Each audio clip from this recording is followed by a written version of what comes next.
গত পর্বগুলোতে আমরা সবকিছুই দেখেছিলাম, কিভাবে ওয়েবসাইট তৈরি করতে হয়, কিভাবে আমরা টপ বার, সাইড বার, কিভাবে থিম চেঞ্জ করতে হয়, সবকিছু দেখেছিলাম বেসিকগুলো আর কি। সো আমরা আজকে দেখবো কিভাবে এই পাওয়ার্ড বাই ব্লগার এই অপশনটা আমরা রিমুভ করতে পারি। সো খুবই একটা ট্রিকি ভিডিও এটা। তো এই লেখাটা রিমুভ করার জন্য বেসিক্যালি blogger.com এ চলে যাব।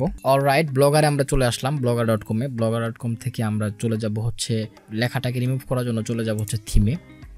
থিম থেকে আমরা চলে যাব হচ্ছে এডিট HTML। এখানে আমরা এরো ডাউন এরো চিহ্নতে ক্লিক করব, তারপর এডিট HTML। এডিট HTML আসার পর আমরা হেড একটা অপশন দেখতে পাবো, হেড এই লেখাটা, অথবা আমরা সার্চ করতে পারি Ctrl+F প্রেস করে।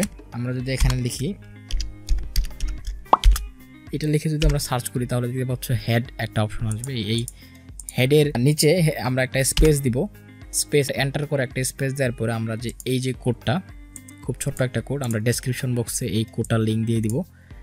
সেখান থেকে আপনারা ডাউনলোড করে এই কোডটা নিয়ে নেবেন, অথবা আপনারা এই কোডটা টাইপও করতে পারেন। ঠিক আছে, এই কোডটা আমরা কপি করব, ফুল কপি করব।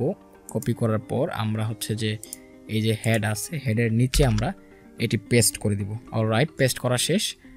পেস্ট করার পর আমরা জাস্ট এখানে সেভে ক্লিক করব। সাইডে দেখতে পাচ্ছেন সেভ একটি আইকন আছে, এই সেভে ক্লিক করব। সেভে ক্লিক করার পর এটা সেভ হয়ে যাবে। অলরাইট, সেভ হয়ে গেছে। সেভ হওয়ার পর আমরা এখন দেখি এই লেখাটা আসলে এখন আছে কিনা।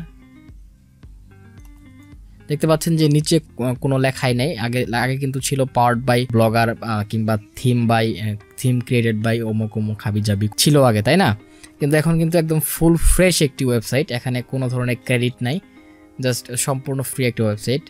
তো এই কোডটা আপনারা ইউজ করে হেডের নিচে বসিয়ে এই কোডটা বসিয়ে আপনারা নিতে পারেন। আপনি এই কোডটার এই কোডটার হচ্ছে লিঙ্ক আমরা ডেসক্রিপশনে দিয়ে দিব।